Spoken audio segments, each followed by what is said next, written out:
So it's been quite a few months at this point since we've got the initial announcement for the Elden Ring DLC Shadow of the Erdtree. None of this, PvP Coliseum crap, the actual expansion for, the main campaign slash single player aspect of the game. Shadow of the Erdtree is still under development, and it's been a while since we've heard anything in regards to its development or its timeline or the release date and so on. But I have scoured every corner of the internet I can find to give you guys the most up-to-date look on what's going on with Shadow of the Erdtree, and we've got a little more to talk about than you may think. Now, Shadow of the Erdtree was initially announced about 8 months ago, and since then, we've only heard like 3 or 4 things from FROMSOFTWARE officially. As of a couple days ago, they mentioned Shadow of the Erdtree development is going along very smoothly, yet they did not give any more details on an official release or even a trailer for it. However, this is where things start to get a little interesting. But before we can go any further, we need to talk about the anime game.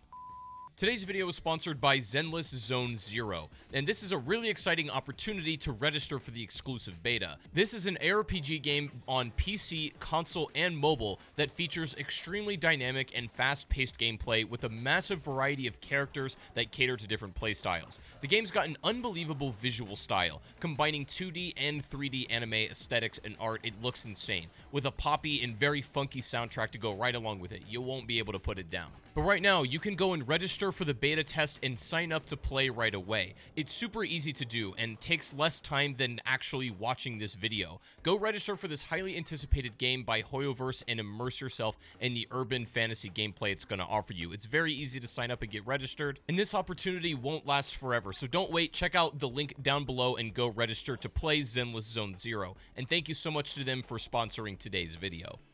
So, with the Shadow of the Erdtree, what exactly is it? This right here is the only image that we have that is a visual indicator of where we're actually going to be playing, and from what we understand, this could be an area called the Badlands. This is essentially an area that's completely detached from the lands between and is sort of a different realm or beneath the grace of the Erdtree, and those who lost their grace, this is evidently where they go. So it's an area or a realm that you might say is banished from even what we play in the normal game of Elden Ring. Now, this actually coincides with what we know about the upcoming DLC so far, because FromSoftware hasn't had a real expansion pack since like Dark Souls 3. Sekiro got some updates and a few things added, but it never got proper DLC. And Elden Ring is a quite different game, meaning the scale of this expansion pack is likely going to exceed everyone's expectations. And this is some of the most exciting stuff. Evidently, the expansion pack Shadow of the Erdtree will be over half the size of normal Elden Ring. So you imagine all the content that is in base vanilla Elden Ring, and about 50 to maybe 60% of that is likely going to be the size of this expansion. And I believe that. I feel many people had the expectation that this DLC was, maybe going to be a couple of new areas and a few new bosses or whatever, but no, this is apparently going to exceed everyone's expectations, which is probably why the damn expansion pack is taking so long. Again, considering we heard about it 8 months ago and still no proper trailer for it or anything. We'll get to that in just a second. But as far as the alleged scale of this DLC, makes complete sense where we think it may take place. Again, I am 99% sure that the new areas of this will not be attached at all to the lands between. When you access the DLC, I think you're going to open up at like a completely new map, and the exploration of that is going to be very similar to how you explore early game of Elden Ring, get maps, unlock areas, and so on. There may even be underground sections to this DLC, and thus further expanding the map, but I actually think it's going to be about half the scale of normal Elden Ring. That seems right. Sources have claimed that the expansion alone is 20 plus hours of brand new content, which is absolutely unbelievable. FromSoftware DLC, even of the best ones and most voluminous ones, have not been able to match that yet. But Elden Ring is a very different beast, so I do believe they will be upping the scale, which is exciting news. Now let's talk about what's going to be in it. Again, we know kind of where it takes place, most likely the Badlands, and also we have a little bit of information about how many bosses bosses are going to be in the game and what bosses specifically may be included. Now, again, this information is a little older from what I could find, and I haven't seen any updates on this, but apparently there may be upwards of 30 plus new bosses in this expansion, right? Whenever we've gotten FromSoftware DLCs, Dark Souls 3 or Bloodborne or something like that, we've gotten a handful of new bosses, but nothing like 30 plus. That is absolutely unheard of. Some of the maybe base game bosses have been saved for the DLC, but I also do think a lot of brand new ones are being made specifically for this expansion.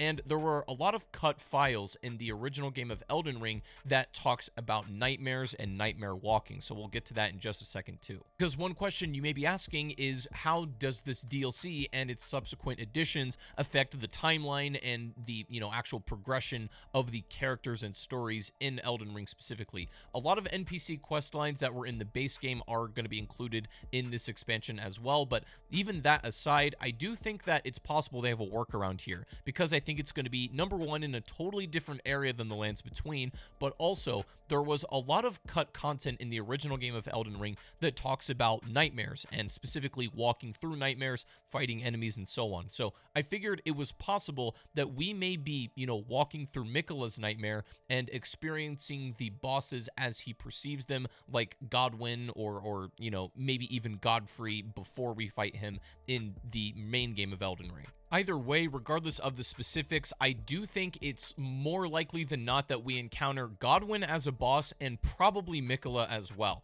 Now, we have like a little bit of an encounter with Miquella when you go and fight Mohg, Lord of Blood, but again, it's obviously not his like main encounter or his form or anything. This is Mohg's fight, of course, but I do think that it's possible that these things are interconnected, they relate, and I don't think this is how we're going to access the DLC in this area. I think it's going to be entirely different, to be honest, but I suppose we'll have to wait on that. So what we've got so far is an area of land. Maybe it's called the Badlands, maybe it's not, but the point is it's disconnected from the Lands Between and out of the light and grace of the Erdtree, so completely separate, maybe even a different realm. And it does seem that a lot of these fights that were set up in base game Elden Ring will be playable in this DLC, Miquella and probably Godwyn as well. And the expansion is going to be well over 20 hours long, allegedly, but I believe that, and I do think that the scale of it is going to exceed expectations. So the question is now, when is this going to come out? Because again, we had our initial announcement of Shadow of the Erdtree over 8 months ago. It's been a while. It's been nearly an entire year, and 2023 is coming to an end. Initially, a lot of people thought that it would be released mid-2023, like summertime. That was obviously not the case, and we're nearing the end here. There's about a month left. I don't believe that the Shadow of the Erdtree DLC will be released at the end of 2023. I do think, however, during the Game Awards that's coming up very soon, we will probably hear more information, if not see an outright trailer or an announcement for it. But however, if that is the case, then I would expect the Shadow of the Erdtree to release sometime probably early 2024, maybe January, February, March, something like that. That's what it seems to be on track for. And FromSoftware, again, has claimed publicly as of a few days ago that the development on it is going just fine and it's incredibly smooth and everything is on track. So it seems that, it's not troubled at all, which is a great sign, and they're really cooking for this one. I know it can be excruciating waiting so long to hear, an update or any kind of information about the thing you're really excited for, like GTA 6, people be talking, you know how it is, but GTA 6 lovers are eating now. But I get it with Shadow of the Erdtree. We just want to see something, right? But again, I do think the wait will be beyond worth it. I do think that the reason they've been so silent and are not giving any information out about it very easily is because they just don't want to set any expectations. Everything that we think it is going to be in our minds, they want to blow that out of the water, which I can totally respect, and I'm very much looking forward to it. But this is all of the information we have about it so far, which is fairly substantial, and I think we have a good grasp on what we're going to get when it finally does release. But again, I wouldn't expect it at the end of 2023, even though that is possible. Realistically, I think early 2024 will be when it officially does come out. So anyways, guys, let me know if you're excited. Make sure to subscribe to the channel, and I'll see you all in the next one. Take it easy.